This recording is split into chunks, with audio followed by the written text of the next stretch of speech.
In today's video, we're talking about how the recent Bitcoin crash is making everyone doubt their plan. So we're running some market stress test scenarios on the buy, borrow, die strategy to see if it holds up. Does 0.21 Bitcoin fail this stress test? So let's start by doing a quick recap of the buy, borrow, die strategy. So what is it? Step one, you buy an asset. Or a property, in this case, like a $5 million house as an example. Step two is where you borrow against that. The asset is appreciating in value over time. That generates an unrealized gain. And then you obtain a loan or a line of credit against the equity, which does not create a taxable event, which is why this is so attractive. Step three is the die phase, which is upon death, the step-up basis resets to market value and your heirs can sell the asset tax-free. So it works because borrowing against your asset is a non-taxable event, at least here in the United States. So the asset continues to appreciate while you're benefiting from, the appreciation of that asset by drawing some cash from it. So, but here's the question that almost nobody asks, and that is, when is buy, borrow, die a viable strategy? So there are basically two investment phases. So if you're in the capital growth phase, you're focusing on increasing your net worth, you're focusing on increasing your nest egg, you're harnessing Bitcoin's compound annual growth rate. And then at some point in the future, let's say you're in the FIRE movement and you've got a FIRE number. You're like, okay, I'm going to get to $500,000 or $1 million or $5 million, and then I'm going to jump off, I'm going to jump out of my corporate rat race. And then you enter into the income generation phase. So this is where you're focused on your assets generating income for you while you're still preserving your growth. And you're using Bitcoin basically, as Michael Saylor says, like a nuclear reactor. So most of you guys, and this is okay, most of you guys are still in this capital growth phase. So this buy, borrow, die strategy may or may not be for you. There are some nuances in this, but I think for the most part of, especially people that have been to Bitcoin for, the past couple of years, you're probably still in this capital growth phase. By the way, if we're just meeting, I'm Brad. I'm on a mission to empower millennials and Gen X to integrate Bitcoin more deeply into their personal finances so they can get to financial independence in 10 years or less. So just kind of looking at volatility, this Bitcoin drawdown since October has been, 126K down to 60K. And so we're going to talk about how do we factor this into our buy, borrow, die strategy as we're getting into this. It's just a fact. Bitcoin is a very volatile growth asset. If you've been in it for any amount of time, you already know this, but it's good to remind ourselves of these things sometimes. And you have to have a safety zone in place with your buy, borrow, die strategy so that you can win with this strategy. Otherwise, you can just, you can totally get wrecked, and I recognize that. So I wanted to just go through some of the, I think it's the top 10 largest Bitcoin price dips from 2009 to 2026. So you got a 94, an 83, 82, 52, 70, 58, 56, 68, 21%, and 13% in one day drop. I'm not sure what this particular drop was, last week, but it was pretty significant, and it was pretty gut-wrenching, especially in sort of the macro environment that we're in. So let's look how this affects a Bitcoin-backed loan, more granularly. So the key thing here is two key things, really. Your loan to value. You want to look at your loan to value. And you also want to look at your liquidation price, which I'm going to show in a couple of examples here. So let's say scenario number one, you have, Bitcoin is at $100,000 per coin, and you take out a 50% loan to value. So you're borrowing 50% of the value of your Bitcoin. So that's going to be a $50,000 loan. Okay. Not what I would recommend, by the way, but we'll talk more about that in a minute.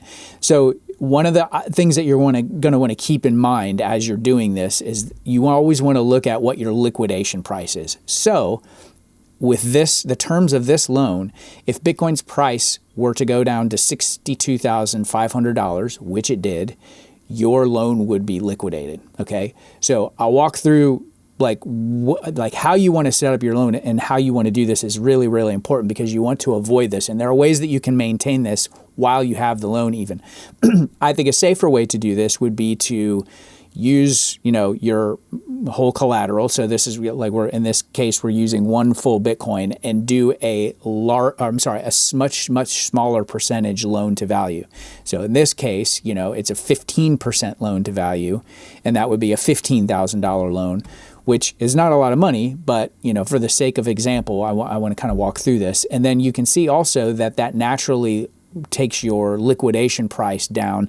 Bitcoin would have to go down to $18,750 per coin in order for your position to be liquidated. Okay, so that's sort of an overarching example.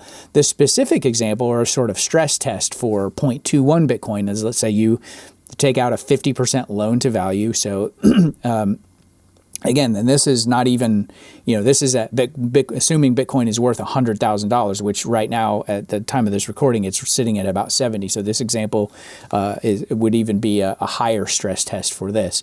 But at a 50% loan to value, your liquidation here again would be 62,500. And then reducing that to a 25% loan to value, you would only get $5,250. Moving too fast. And then your liquidation price would be $31,250. So the verdict with this is that for now, at these price levels, 0.21 is a fail. I would have, I think most of you guys know that. Like 0.21 is not enough Bitcoin to be able to live off right now. So, but the key that we've covered in many, many videos throughout, a lot of these series that I've done is 0.21 Bitcoin is going to be a significant amount of Bitcoin in the future, okay? The strategy should be to really stack and wait. I would say that you're in the capital growth phase of your journey right now, and you want a dollar cost average toward your FIRE number. So your FIRE number is your financial independence retire number. Usually a great place to start with that is taking your annual expenses, or what you currently, or what you think your annual expenses are going to be in retirement, and times those by 25%. That's called the 4% rule. Not going to go into that, but that's a great place to start. Is like, okay, how much do I need to save in order to reach my FIRE number? So again, I think that for the vast majority of you guys that are watching this, watching my videos on this, you're probably still in the capital growth phase. And so I would say just focus on increasing your net worth, not financial advice. Never take financial advice from a guy that talks to his camera in his office, standing up with headphones on and whatnot. So you want to, focus on growing your nest egg, harnessing Bitcoin's compound annual growth rate, also its volatility as well. So let's look at some ways that, knowing that this is the case, that 0.21 Bitcoin at the moment is not enough. Let's look at some ways that you can sort of mentally and even operationally adjust your timeline. Now, I want to start with, some safeties, like when you're looking at the buy, borrow, die strategy, when you're looking at doing Bitcoin-backed loans, there are some safety zone non-negotiables, okay? I would say never, ever borrow against more than 10% of your overall Bitcoin stack.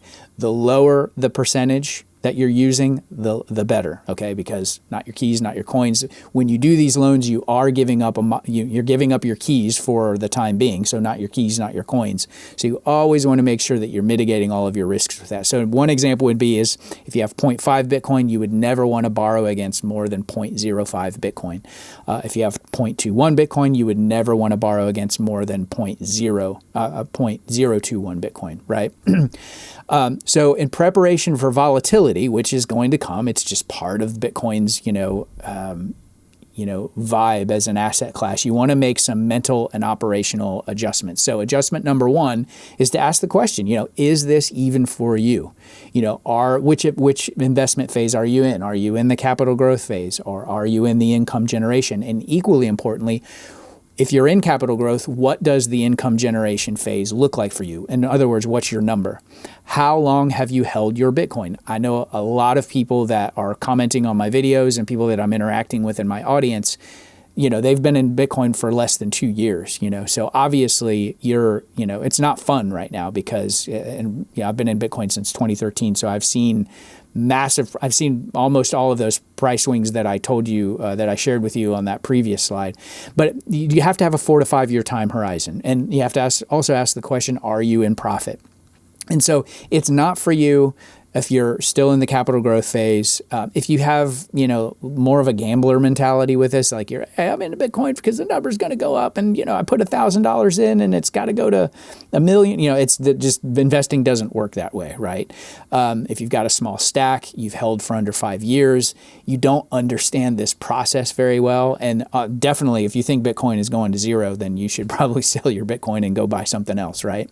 So adjustment number two is kind of what we call the loan angle. And so So this is the percentage of fiat to the Bitcoin you're posting as collateral. So this is the loan to value piece. So the normal loan to value with a lot of these lenders is 50%. Like if you go to Ledden's website or a lot of these lenders' websites, they'll start at 50%. I definitely recommend that you try to keep that lower. 10 to 30% tops, I think is probably a better loan to value for most people. Just again, make sure your loan to value is as low as possible. And this helps you avoid being margin called and ultimately liquidated. Now, there are some things, once you get into a loan, you can do to mitigate those, like monitoring your loans. We'll talk about that. I've got a video coming out tomorrow, as a matter of fact, that's a deep dive into the buy, borrow, die strategy using Bitcoin backed loans. So make sure you're subscribed for that so you can see it. Speaking of which, YouTube tells me that only about 16% of you guys that watch my videos are subscribed. So if this educational content is meaningful to you, I would appreciate it if you like, share, subscribe. Adjustment number 3 is the buy-in rate. So one of the great things about a more depressed market is that it's easier to DCA. So 0.21 Bitcoin becomes a lot cheaper. So when you see this fear and greed index go down into the yellow, into the red, everybody's fearful. If your conviction about Bitcoin is very high, and we'll talk about that in a second, then this is a great time for you to buy. Again, not financial advice. 0.21 Bitcoin, as an example, at these price levels is available for about 12,600 or 14,700 between the 60 and 70K per Bitcoin price range. So this is a buying opportunity if your conviction level. But violent price action will test any borrowed conviction that you have. So if you don't have your own conviction, if you haven't really tried to understand, if you haven't read the Bitcoin Standard or Broken Money or Check Your Financial Privilege by Alex Gladstein, where he talks about the history of encryption and all the precursors that to Bitcoin that failed as a technology. So do you see Bitcoin as being on sale, in other words, or are you afraid that Bitcoin is going to zero? So be honest with yourself and just adjust accordingly. Okay. For maximum safety, always maintain 4 levels of liquidity. Okay, so what are the 4 levels of liquidity? So level 1 is your operating capital. So this is your monthly expenses, your emergency fund. I would say that this should be 6 months to 1 year in either cash or cash equivalents. Level 2 would be cash equivalents. So this would be things that you can access in like 7 days, okay, in the case of a margin call. So this could be money markets, short-term treasuries. Stretch is a great proxy for that as well. Level 3 assets would be, I can get liquidity against these assets in weeks to months. So this could be home equity or like a HELOC, stock in your brokerage account that you can take margin against, or Bitcoin that you can borrow against. So that would be, sort of a level 3. And then level 4 is the least liquid, and that would be your non-liquid assets like real estate, land, life insurance, etc.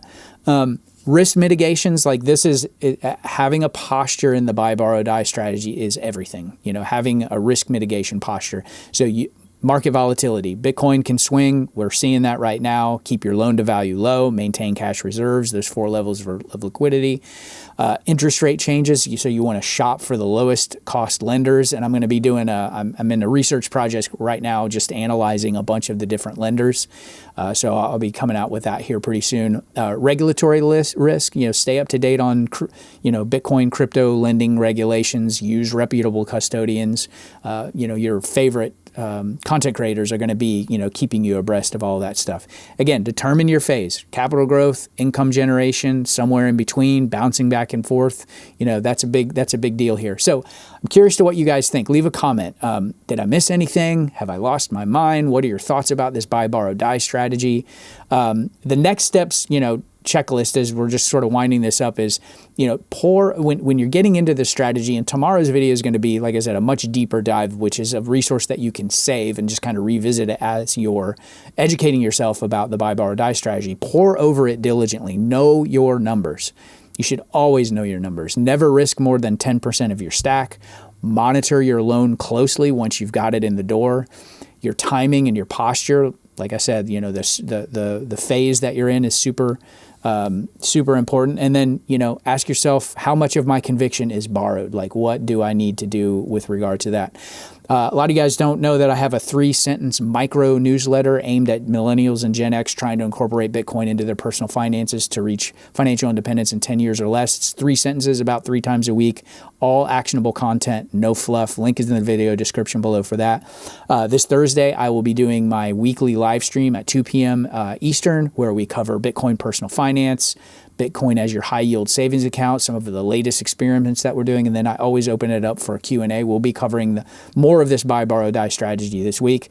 A lot of our audience that are trying to incorporate Bitcoin into their personal finances will go ahead and sign up for a free Fold card or the Gemini Bitcoin MasterCard. Link is in the video description below for that, where you can get free Bitcoin for daily purchases that you're using. And then, the last thing is, if you have questions or you're trying to figure out a situation, just schedule a 30-minute call. My calls are super reasonable, and I will see you tomorrow. Okay, since you made it this far in the video, I wanted to offer 2 resources that will help you integrate Bitcoin more deeply into your personal finances. Number 1, Gemini's Orange Bitcoin MasterCard. You can earn up to 4% Bitcoin on everyday purchases like gas, dining, groceries, retail purchases.